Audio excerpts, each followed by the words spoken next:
Samajwadi party के अध्यक्ष अखिलेश यादव और यूपी की डिप्टी सीएम केशव प्रसाद मौर्य के बीच की जुबानी जंग किसी से छुपी नहीं है। ऐसे में सपा अध्यक्ष ने अब केशव मौर्य को लेकर ऐसा चक्रव्यूह रचा है जिसमें बीजेपी फंसती दिखाई दे रही है। यही नहीं, यूपी में बीजेपी सपा समेत सभी राजनीतिक दल उपचुनाव की तैयारी में जुटे हैं। दरअसल बीजेपी ने फूलपुर सीट की जिम्मेदारी केशव मौर्य को दी है, लेकिन सपा ने इस सीट पर अपने दूसरे सबसे बड़े दलित चेहरे को उतार दिया है।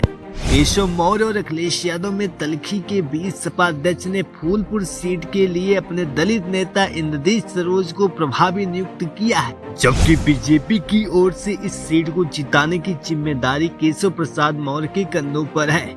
वहीं इंद्रजीत सरोज बड़ा दलित चेहरा है और इस सीट पर उनके समाज से बड़ी संख्या में मतदाता आते हैं।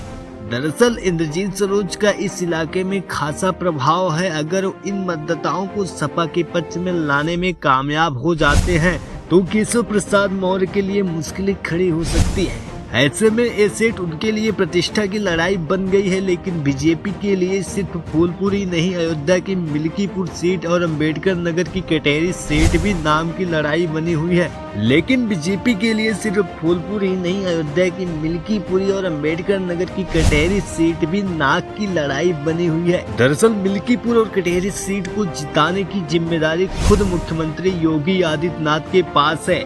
दरअसल सपा अध्यक्ष ने उनके सामने भी अपनी पार्टी के दिग्गज उतार दिए हैं। सपा ने जहां मिल्कीपुर सीट की जिम्मेदारी फैजाबाद से सांसद अवधेश प्रसाद को दे दी है, वो यहां विधायक भी रहे हैं, तो वहीं कटेरी सीट पर उनकी टक्कर चाचा शिवपाल यादव से है।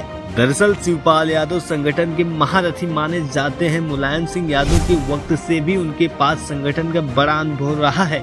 यही नहीं, पिछले साल घोषित चुनाव में भी वो अपना दम दिखा चुके हैं, जहां एनडीए ने इस चुनाव में अपने तमाम दिग्गजों को उतार दिया था। तो वहीं शिवपाल यादव ने अकेले बागडोर संभाली और इसी सीट पर बीजेपी के दारा सिंह चौहान को चित कर दिया। ऐसे में शिवपाल यादव और सीएम योगी आदित्यनाथ की टक्कर भी देखने लायक होगी। सपा ने अपने दांव से सीएम योगी और डिप्टी सीएम केशव प्रसाद मौर्य दोनों को घेर लिया है। इन दिग्गजों को उतार कर उन्होंने तीनों सीटों पर बीजेपी की लड़ाई चुनौतीपूर्ण बना दी है।